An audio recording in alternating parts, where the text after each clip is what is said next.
Hello, my dear students. Today we are going to discuss learning outcomes and syllabus of our subject Workshop Technology 1 of your third semester. But before starting up with this subject, we should all know that why we are studying this subject in automobile engineering diploma. What is the need of this subject? Why it was introduced in our curriculum? ਸੋ ਅਗਰ ਅਸੀਂ ਇੱਕ automobile ਦੀ ਗੱਲ ਕਰੀਏ, automobile ਇੱਕ self ਪ੍ਰੋਪੈਲਡ vehicle ਹੈ ਜਿਹੜਾ road ਦੇ ਉੱਪਰ ਚੱਲਦਾ ਹੈ। ਇਹ ਆਟੋਮੋਬਾਈਲ ਕਾਫੀ ਸਾਰੇ ਪਾਰਟਸ ਨੂੰ ਅਸੈਂਬਲ ਕਰਕੇ ਬਣਾਇਆ ਜਾਂਦਾ ਹੈ। ਫੋਰ ਐਗਜ਼ਾਮਪਲ, ਚਾਹੇ ਉਹ ਬ੍ਰੇਕਸ ਨੇ, ਚੈਸੀ ਹੈ, ਇੰਜਨ ਹੈ, ਟਾਇਰਸ ਨੇ, ਚੇਨ ਸੈਟ ਹੈ, ਇਹ ਸਾਰੇ ਦੇ ਸਾਰੇ ਪਾਰਟਸ ਨੇ ਜਿਹੜੇ ਕਿਸੇ ਨਾ ਕਿਸੇ ਮੈਨੂਫੈਕਚਰਿੰਗ ਪ੍ਰੋਸੈਸ ਦੇ ਨਾਲ ਜ਼ਰੂਰ ਬਣਾਏ ਜਾਂਦੇ ਨੇ। ਸੋ diploma holders are responsible for supervising the production process to achieve the targets and for optimal utilization of the resource. So for this, the knowledge of various manufacturing process is important. ਇਹਨਾਂ ਸਾਰੇ parts ਨੂੰ ਬਣਾਉਣ ਦੇ ਲਈ ਜਿੰਨੇ ਵੀ manufacturing process use ਹੋ ਰਹੇ ਆ ਉਹਨਾਂ ਦੀ ਨੌਲੇਜ ਹੋਣਾ ਇੱਕ ਆਟੋਮੋਬਾਈਲ ਇੰਜੀਨੀਅਰਿੰਗ ਡਿਪਲੋਮਾ ਸਟੂਡੈਂਟ ਲਈ ਬਹੁਤ ਜ਼ਰੂਰੀ ਹੈ। So in this subject, you will learn the manufacturing processes used in the industries. So learning outcomes ਦਾ ਮਤਲਬ ਹੈ ਇਸ ਸਬਜੈਕਟ ਨੂੰ ਪੜ੍ਹ ਕੇ ਕਿਹੜੇ ਕਨਸੈਪਟਸ ਦੀ ਕਲੈਰਿਟੀ ਸਾਡੇ ਮਾਈਂਡ ਦੇ ਵਿੱਚ ਹੋਏਗੀ। तो सब तो पहला लर्निंग आउटकम की है fabricating the welding joints using gas welding, arc welding, tick MiG welding of mild steel and stainless steel materials. Welding ਦੇ ਨਾਲ ਅਸੀਂ ਆਟੋਮੋਬਾਈਲ ਦੇ ਕਾਫੀ ਸਾਰੇ ਪਾਰਟਸ ਨੂੰ ਜੁਆਇਨ ਕਰਦੇ ਹਾਂ। ਚੈਸੀ ਦੀ ਮੈਨੂਫੈਕਚਰਿੰਗ ਦੇ ਵਿੱਚ ਵੈਲਡਿੰਗ ਦਾ ਬਹੁਤ ਇੰਪੋਰਟੈਂਟ ਰੋਲ ਹੈ। ਸੋ ਸਭ ਤੋਂ ਪਹਿਲਾਂ ਸਾਨੂੰ ਵੈਲਡਿੰਗ ਜੁਆਇੰਟਸ ਤੇ ਵੈਲਡਿੰਗ ਦੀਆਂ ਟਾਈਪਸ ਬਾਰੇ ਪਤਾ ਚੱਲੇਗਾ। ਉਸ ਤੋਂ ਬਾਅਦ selecting the suitable process, knowledge about various parameters for particular jobs। ਹੁਣ ਕਿਸ ਜਗ੍ਹਾ ਕਿਹੜਾ ਪ੍ਰੋਸੈਸ ਯੂਜ਼ ਹੋਣਾ ਉਹਦੇ ਬਾਰੇ ਜਾਣਕਾਰੀ ਹੋਣਾ ਬਹੁਤ ਜ਼ਰੂਰੀ ਹੈ। ਪਲੱਸ ਇੱਕ ਪਰਟੀਕੂਲਰ ਜੌਬ ਨੂੰ ਪਰਫਾਰਮ ਕਰਨ ਦੇ ਲਈ ਕਿਹੜੇ ਪੈਰਾਮੀਟਰਸ ਜਾਂ ਫਿਰ ਕਿਹੜੇ ਦਾਇਰੇ ਆ ਜਿਨ੍ਹਾਂ ਦਾ ਪਤਾ ਹੋਣਾ ਜ਼ਰੂਰੀ ਹੈ। ਉਹ ਸਾਰਾ ਅਸੀਂ ਵਰਕਸ਼ਾਪ ਟੈਕਨੋਲੋਜੀ 1 ਦੇ ਵਿੱਚ ਪੜਾਂਗੇ। Explaining the principles of preparation of various modern welding techniques, inspect various welding joints, castings and forgings। Casting and forging की चीज़ें आप later on syllabus ਦੇ ਵਿੱਚ discuss ਕਰਦੇ ਹਾਂ। Prepare pattern for a given job, select material and pattern for jobs। Prepare sand molds manually on machine, selecting type of sand, adhesive, parameters for sand moldings।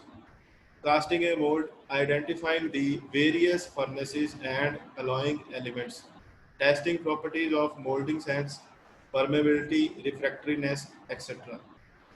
Operating forging press and various machines, explaining the principle of rolling, extrusion and drawing process। ਸੋ ਇਹ ਸਾਰੇ ਜਿਹੜੇ ਨੇ learning outcomes ਨੇ ਇਸ subject ਨੂੰ ਪੜ੍ਹ ਕੇ ਸਾਨੂੰ ਜਿਹੜੇ ਪਤਾ ਚੱਲਣਗੇ। ਹੁਣ ਸਾਡੇ ਸਿਲੇਬਸ ਦਾ ਫਸਟ ਚੈਪਟਰ ਹੈ ਵੈਲਡਿੰਗ। ਵੈਲਡਿੰਗ ਕੀ ਹੈ? ਇੱਕ ਪ੍ਰੋਸੈਸ ਹੈ ਜਿਹਦੇ ਵਿੱਚ ਅਸੀਂ ਮੈਟਲਸ ਨੂੰ ਜੁਆਇਨ ਕਰਦੇ ਹਾਂ ਪਰਮਾਨੈਂਟਲੀ। ਦੋ ਪੀਸਿਸ ਨੂੰ ਮੈਲਟ ਕਰਕੇ ਜੁਆਇਨ ਕਰਦੇ ਹਾਂ ਕਿਸੇ ਐਡੀਸ਼ਨਲ ਮਟੀਰੀਅਲ ਦੀ ਹੈਲਪ ਦੇ ਨਾਲ। ਜੁਆਇੰਟਸ ਸਾਡੇ ਕੋਲ ਹੁੰਦੇ ਆ ਦੋ ਤਰ੍ਹਾਂ ਦੇ, ਇੱਕ ਹੁੰਦਾ ਪਰਮਾਨੈਂਟ ਜੁਆਇੰਟ, ਇੱਕ ਹੁੰਦਾ ਟੈਂਪਰੇਰੀ ਜੁਆਇੰਟ। ਪਰਮਾਨੈਂਟ ਜੁਆਇੰਟ ਜਿਹੜੇ ਹੁੰਦੇ ਆ ਉਹਦੇ ਵਿੱਚ ਅਸੀਂ ਦੋ ਮੈਟਲ ਦੇ ਪਾਰਟਸ ਨੂੰ ਜੋੜ ਦਿੰਦੇ ਹਾਂ। ਜੋੜਨ ਤੋਂ ਬਾਅਦ ਉਹਨਾਂ ਨੂੰ ਡਿਸਅਸੈਂਬਲ ਨਹੀਂ ਕੀਤਾ ਜਾ ਸਕਦਾ ਬਿਨਾਂ ਉਹਨਾਂ ਨੂੰ ਡਿਸਟਰੋਏ ਕਰਕੇ। ਇੱਕ ਹੁੰਦੇ ਆ ਟੈਂਪਰੇਰੀ ਜੁਆਇੰਟਸ। ਟੈਂਪਰੇਰੀ ਜੁਆਇੰਟਸ ਦੇ ਨਾਲ ਅਸੀਂ ਦੋ ਮੈਟਲ ਦੇ ਪਾਰਟਸ ਨੂੰ ਜੋੜਦੇ ਹਾਂ ਔਰ ਈਜ਼ੀਲੀ ਉਹਨਾਂ ਨੂੰ ਰਿਮੂਵ ਵੀ ਕਰ ਸਕਦੇ ਹਾਂ। ਅਗਰ ਪਰਮਾਨੈਂਟ ਜੁਆਇੰਟ ਦੀ ਐਗਜ਼ਾਮਪਲ ਦੀ ਗੱਲ ਕੀਤੀ ਜਾਵੇ ਤਾਂ ਵੈਲਡਿੰਗ ਹੈ। ਟੈਂਪਰੇਰੀ ਜੁਆਇੰਟ ਦੀ ਐਗਜ਼ਾਮਪਲ ਦੀ ਗੱਲ ਕੀਤੀ ਜਾਵੇ ਤਾਂ ਨਟ ਐਂਡ ਬੋਲਟ ਹੈ। ਨਟ ਐਂਡ ਬੋਲਟ ਨੂੰ ਆਪਾਂ ਈਜ਼ੀਲੀ ਟਾਈਟ ਵੀ ਕਰ ਸਕਦੇ ਹਾਂ, ਲੂਜ਼ ਵੀ ਕਰ ਸਕਦੇ ਹਾਂ। ਸੋ ਇਸ ਲਈ ਇਹਨਾਂ ਨੂੰ ਟੈਂਪਰੇਰੀ ਜੁਆਇੰਟ ਦੀ ਕੈਟੇਗਰੀ ਦੇ ਵਿੱਚ ਰੱਖਿਆ ਗਿਆ। ਸੋ ਇਹਦੇ ਕੰਟੈਂਟਸ ਦੇ ਵਿੱਚ ਅਸੀਂ ਸਭ ਤੋਂ ਪਹਿਲਾਂ ਪੜਾਂਗੇ ਵੈਲਡਿੰਗ ਦੇ ਪ੍ਰਿੰਸੀਪਲ ਦੇ ਬਾਰੇ, ਵੈਲਡਿੰਗ ਪ੍ਰੋਸੈਸ ਦੀਆਂ ਕਲਾਸੀਫਿਕੇਸ਼ਨਸ, ਉਹਦੀਆਂ advantages and limits of welding, industrial application of weldings, techniques, positions and symbols, safety precautions in welding। Then next ਅਸੀਂ ਸਟੱਡੀ ਕਰਾਂਗੇ ਗੈਸ ਵੈਲਡਿੰਗ ਇਨ ਡਿਟੇਲ। ਇਹਦਾ ਆਪਰੇਸ਼ਨ, ਗੈਸ ਵੈਲਡਿੰਗ ਦੇ ਵਿੱਚ ਕਿਹੜੀਆਂ ਫਲੇਮਸ ਨੇ, ਉਹਦੀਆਂ ਐਪਲੀਕੇਸ਼ਨਸ ਕੀ ਹੈ, ਗੈਸ ਵੈਲਡਿੰਗ ਲਈ ਜੋ ਇਕਵਿਪਮੈਂਟ ਅਸੀਂ ਯੂਜ਼ ਕਰਦੇ ਹਾਂ ਉਹ ਸਭ ਅਸੀਂ ਇਹਦੇ ਵਿੱਚ ਸਟੱਡੀ ਕਰਾਂਗੇ। ਉਸ ਤੋਂ ਬਾਅਦ ਆਰਕ ਵੈਲਡਿੰਗ, ਉਹਦਾ ਪ੍ਰਿੰਸੀਪਲ, ਕਿਹੜੀਆਂ ਮਸ਼ੀਨਸ ਨੇ, AC/DC ਵੈਲਡਿੰਗ ਕੀ ਹੈ, ਪੋਲੈਰਿਟੀ ਇਫੈਕਟ ਕੀ ਹੈ, ਇਹ ਸਭ ਅਸੀਂ ਆਰਕ ਵੈਲਡਿੰਗ ਦੇ ਟੌਪਿਕ ਦੇ ਵਿੱਚ ਸਟੱਡੀ ਕਰਾਂਗੇ। ਦੈਨ ਇਸ ਚੈਪਟਰ ਦੇ important topic other welding techniques ਬਾਰੇ ਅਸੀਂ ਸਟੱਡੀ ਕਰਾਂਗੇ। ਮੋਸਟਲੀ ਸਭ ਨੂੰ ਦੋ ਤਰ੍ਹਾਂ ਦੀਆਂ ਵੈਲਡਿੰਗਸ ਦਾ ਪਤਾ ਹੋਏਗਾ, ਇੱਕ ਹੈ ਗੈਸ ਵੈਲਡਿੰਗ, ਇੱਕ ਹੈ ਇਲੈਕਟ੍ਰਿਕ ਆਰਕ ਵੈਲਡਿੰਗ। ਬਟ ਇਹਦੇ 'ਚ ਇੰਡਸਟਰੀ 'ਚ ਹੋਣ ਵਾਲੀਆਂ ਕਾਫੀ ਸਾਰੀਆਂ ਵੈਲਡਿੰਗ ਪ੍ਰੋਸੈਸਿਸ ਵੀ ਨੇ ਜਿਨ੍ਹਾਂ ਬਾਰੇ ਅਸੀਂ ਪੜ੍ਹਨਾ ਹੈ। ਫॉर एग्जांपल रेजिस्टेंस वेल्डिंग है, शील्ड मेटल आर वेल्डिंग है, मिग वेल्डिंग है, टिक वेल्डिंग है, ये सब असी वेल्डिंग वाले चैप्टर दे विच पढ़ांगे। सो इहदे नाल असी अपना पहला चैप्टर जिहड़ा वाइंड अप करांगे। नैक्सट जिहड़ा चैप्टर है second chapter that is pattern making.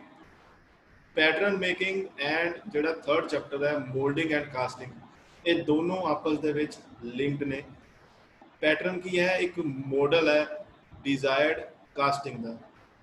हुण कास्टिंग की है, ਇਹਦੇ ਵਿੱਚ ਅਸੀਂ ਕੋਈ ਵੀ ਪ੍ਰੋਡਕਟ ਨੂੰ ਡਿਜ਼ਾਇਰਡ ਸ਼ੇਪ ਦੇ ਸਕਦੇ ਹਾਂ ਕਿਸੇ ਵੀ ਸਾਈਜ਼ ਦਾ, ਤੇ ਉਹਨੂੰ ਪ੍ਰਿਪੇਅਰ ਕਿੱਦਾਂ ਕਰਦੇ ਹਾਂ, ਮੈਟਲ ਨੂੰ ਮੈਲਟ ਕਰਕੇ ਪੈਟਰਨ ਦੀ ਹੈਲਪ ਦੇ ਨਾਲ ਇੱਕ ਮੋਲਡ ਤਿਆਰ ਕੀਤਾ ਜਾਂਦਾ ਹੈ।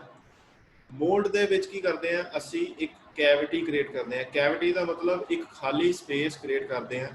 ਉਹ ਸਪੇਸ ਕੀ ਹੁੰਦੀ ਹੈ, ਜਿਸ ਸ਼ੇਪ ਦਾ, ਜਿਸ ਸਾਈਜ਼ ਦਾ ਅਸੀਂ ਪ੍ਰੋਡਕਟ ਤਿਆਰ ਕਰਨਾ ਹੁੰਦਾ। ਸੋ ਉਸ ਕੈਵਿਟੀ ਦੇ ਵਿੱਚ ਮੈਟਲ ਨੂੰ ਮੈਲਟ ਕਰਕੇ ਅਸੀਂ ਪੋਰ ਕਰਦੇ ਹਾਂ। ਥੋੜ੍ਹੇ ਟਾਈਮ ਬਾਅਦ ਉਹਨੂੰ ਠੰਡਾ ਹੋਣ ਲਈ ਛੱਡ ਦਿੰਦੇ ਹਾਂ। ਫਿਰ ਜਦੋਂ ਮੈਟਲ ਸੋਲਿਡ ਹੋ ਜਾਂਦਾ ਹੈ ਤੇ ਸਾਨੂੰ ਆਪਣੀ ਰਿਕੁਆਇਰਡ ਸ਼ੇਪ ਐਂਡ ਸਾਈਜ਼ ਦਾ ਪ੍ਰੋਡਕਟ ਮਿਲ ਜਾਂਦਾ ਹੈ। ਸੋ ਇਹਨੂੰ ਪ੍ਰੋਸੈਸ ਨੂੰ ਅਸੀਂ ਕੀ ਕਹਿੰਦੇ ਹਾਂ, ਕਾਸਟਿੰਗ। ਸੋ ਸੈਕਿੰਡ ਚੈਪਟਰ ਦੇ ਵਿੱਚ ਪੈਟਰਨ ਕੀ ਹੈ, ਉਹਦੇ ਮਟੀਰੀਅਲ ਕੀ ਨੇ ਪੈਟਰਨ ਦੇ, ਪੈਟਰਨ ਨੂੰ ਸਪੋਰਟ ਕਰਨ ਦੇ ਲਈ ਕਿਹੜੇ ਕੰਪੋਨੈਂਟਸ ਨੇ ਜਿਹੜੇ ਯੂਜ਼ ਹੁੰਦੇ ਆ, ਉਹ ਸਭ ਕੁਝ ਅਸੀਂ ਪੈਟਰਨ ਮੇਕਿੰਗ ਦੇ ਵਿੱਚ ਸਟੱਡੀ ਕਰਾਂਗੇ। ਸੋ ਥਰਡ ਚੈਪਟਰ ਹੈ ਜੋ that is moulding and casting. Casting की है मैं ऑलरेडी ਤੁਹਾਨੂੰ ਦੱਸ ਚੁੱਕਾ ਹਾਂ। ਹੁਣ ਮੋਲਡਿੰਗ ਦੀ ਗੱਲ ਕਰਦੇ ਹਾਂ। ਮੋਲਡਿੰਗ ਕੀ ਹੈ, ਇੱਕ ਕੈਵਿਟੀ ਬਣਾਉਣ ਦਾ ਪ੍ਰੋਸੈਸ। ਕੈਵਿਟੀ ਮਤਲਬ ਕਾਸਟਿੰਗ ਦੇ ਵਿੱਚ ਜਦੋਂ ਆਪਾਂ ਕੈਵਿਟੀ ਕ੍ਰੀਏਟ ਕਰਨੀ ਆ, ਉਹ ਕੈਵਿਟੀ ਕਿਸ ਪ੍ਰੋਸੈਸ ਦੇ ਹੈਲਪ ਦੇ ਨਾਲ ਬਣਨੀ ਆ, दैट इज ਮੋਲਡਿੰਗ।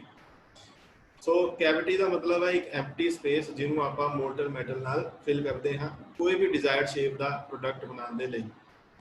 ਸੋ ਇਹਦੇ ਵਿੱਚ ਆਪਾਂ ਸੈਂਡ ਦੀਆਂ properties, types of moulds, type of moulding processes study ਕਰਾਂਗੇ। ਦੈਨ ਇਸ ਤੋਂ ਬਾਅਦ ਅਸੀਂ ਸਟੱਡੀ ਕਰਾਂਗੇ ਕਾਸਟਿੰਗ ਬਾਰੇ, ਉਹਦੀਆਂ ਟਾਈਪਸ ਬਾਰੇ, ਗੇਟਿੰਗ ਸਿਸਟਮ ਕੀ ਹੈ, ਰਾਈਜ਼ਰਿੰਗ ਸਿਸਟਮ ਕੀ ਹੈ। ਉਸ ਤੋਂ ਬਾਅਦ ਮੈਲਟਿੰਗ ਫਰਨਸਿਸ। ਮੈਲਟਿੰਗ ਫਰਨਸਿਸ ਕੀ ਹੈ, ਜਿਨ੍ਹਾਂ ਫਰਨਸਿਸ ਦੇ ਵਿੱਚ ਅਸੀਂ ਮੈਟਲ ਨੂੰ ਮੈਲਟ ਕਰਦੇ ਹਾਂ, ਉਹ ਸਾਰੀਆਂ ਫਰਨਸਿਸ ਦੇ ਬਾਰੇ ਅਸੀਂ ਜਾਣਕਾਰੀ ਪਾਵਾਂਗੇ। ਸੋ ਅਗਲਾ ਸਾਡਾ ਨੈਕਸਟ ਚੈਪਟਰ ਆ ਜਾਂਦਾ ਹੈ, fourth chapter, that is metal forming process. So metal forming process ਦੇ ਵਿੱਚ press working, forging, rolling, extrusion and drawing, ਇਹ ਜਿਹੜੇ ਪ੍ਰੋਸੈਸਿਸ ਨੇ ਇਹਨਾਂ ਬਾਰੇ ਅਸੀਂ ਡਿਸਕਸ ਕਰਾਂਗੇ। ਮੈਂ ਬਰੀਫਲੀ ਸਮਝਾ ਦਿੰਦਾ ਹਾਂ। ਪ੍ਰੈਸ ਵਰਕਿੰਗ ਕੀ ਹੈ, ਇਹਦੇ ਵਿੱਚ ਅਸੀਂ ਕਿਸੇ ਵੀ ਮੈਟਲ ਨੂੰ ਕੰਪਰੈਸ ਕਰਕੇ ਕੋਈ ਹੋਰ ਸ਼ੇਪ ਦੇ ਦਿੰਦੇ ਹਾਂ। ਕੰਪਰੈਸ ਕਿੱਦਾਂ ਕਰਦੇ ਹਾਂ, ਡਾਈ ਦੇ ਵਿੱਚ ਇੱਕ ਡਾਈ ਤਿਆਰ ਕੀਤੀ ਜਾਂਦੀ ਹੈ। ਉਸ ਡਾਈ ਦੇ ਵਿੱਚ ਰੋ ਮਟੀਰੀਅਲ ਦੀ ਫਾਰਮ ਦੇ ਵਿੱਚ ਸ਼ੀਟ ਮੈਟਲ ਨੂੰ ਰੱਖਿਆ ਜਾਂਦਾ ਹੈ। ਫਿਰ ਕਾਫੀ ਸਾਰੀ ਫੋਰਸ ਦੇ ਨਾਲ ਅਸੀਂ ਉਹਨੂੰ ਪ੍ਰੈਸ ਕਰਦੇ ਹਾਂ ਤੇ ਉਹ ਮੈਟਲ ਹੈ ਜਿਹੜਾ ਡਾਈ ਦੀ ਸ਼ੇਪ ਲੈ ਲੈਂਦਾ। ਸੋ ਇਹਨੂੰ ਆਪਾਂ ਕਹਿੰਦੇ ਹਾਂ ਪ੍ਰੈਸ ਵਰਕਿੰਗ। ਫੋਰਜਿੰਗ ਦੇ ਵਿੱਚ ਆਪਾਂ ਕੀ ਕਰਦੇ ਹਾਂ, ਮੈਟਲ ਨੂੰ ਹੀਟ ਕਰਕੇ ਉਹਦੇ ਉੱਪਰ ਹੈਮਰਸ ਦੇ ਨਾਲ ਸਟਰਾਈਕ ਕਰਦੇ ਹਾਂ ਸੋ ਦੈਟ ਅਸੀਂ ਉਹਦੀ ਸ਼ੇਪ ਨੂੰ ਚੇਂਜ ਕਰ ਸਕੀਏ। ਰੋਲਿੰਗ ਕੀ ਹੈ, ਰੋਲਿੰਗ ਦੇ ਵਿੱਚ ਆਪਾਂ ਜਿਹੜੀਆਂ ਸ਼ੀਟ ਮੈਟਲਸ ਨੇ ਉਹਨਾਂ ਦੀ ਥਿਕਨੈਸ ਨੂੰ ਘਟਾਉਂਦੇ ਆ। ਐਕਸਟਰੂਜਨ ਐਂਡ ਡਰਾਇੰਗ ਕੀ ਹੈ, ਇਹ ਵਾਇਰ ਬਣਾਉਣ ਦੇ ਪ੍ਰੋਸੈਸ ਨੇ ਜਾਂ ਫਿਰ ਹੋਲੋ ਪਾਈਪਸ ਬਣਾਉਣ ਦੇ ਪ੍ਰੋਸੈਸ ਨੇ। ਨੈਕਸਟ ਐਂਡ ਲਾਸਟ ਜਿਹੜਾ ਚੈਪਟਰ ਹੈ ਸਾਡਾ, that is plastic processing. Automobile ਦੇ ਵਿੱਚ ਪਲਾਸਟਿਕਸ ਵੀ ਕਾਫੀ ਯੂਜ਼ ਹੋ ਰਹੇ ਆ। ਸੋ ਪਲਾਸਟਿਕਸ ਦਾ ਇੰਡਸਟਰੀ ਦੇ ਵਿੱਚ ਕੀ ਯੂਜ਼ ਹੈ, ਕਿੱਥੇ ਕਿੱਥੇ ਉਹਨਾਂ ਨੂੰ ਯੂਜ਼ ਕੀਤਾ ਜਾਂਦਾ ਹੈ, ਕਿਹੜੇ ਟਾਈਪਸ ਦੇ ਪਲਾਸਟਿਕਸ ਨੇ ਜਿਹੜੇ ਆਪਾਂ ਯੂਜ਼ ਕਰਦੇ ਹਾਂ। ਉਸ ਤੋਂ ਬਾਅਦ ਇੰਜੈਕਸ਼ਨ ਮੋਲਡਿੰਗ ਕੀ ਹੈ, ਕੰਪਰੈਸ਼ਨ ਮੋਲਡਿੰਗ ਕੀ ਹੈ। ਇਹ ਦੋਨੋਂ ਪ੍ਰੋਸੈਸਿਸ ਦੇ ਨਾਲ ਆਪਾਂ ਕਿਸੇ ਵੀ ਰॉ ਪਲਾਸਟਿਕ ਨੂੰ ਕਿਸੇ ਹੋਰ ਸ਼ੇਪ ਦੇ ਵਿੱਚ ਕਨਵਰਟ ਕਰ ਦਿੰਦੇ ਹਾਂ। So potential and limitations in use of plastic ਸਾਡਾ ਲਾਸਟ ਟੌਪਿਕ ਹੋਏਗਾ। ਸੋ ਇਹ ਹੈ ਸਾਡਾ ਸਿਲੇਬਸ ਵਰਕਸ਼ਾਪ ਟੈਕਨੋਲੋਜੀ 1 ਦਾ। ਸੋ ਨੈਕਸਟ ਵੀਡੀਓ ਦੇ ਵਿੱਚ ਅਸੀਂ ਆਪਣਾ ਫਸਟ ਚੈਪਟਰ ਸਟੱਡੀ ਕਰਾਂਗੇ, that is welding. So thank you.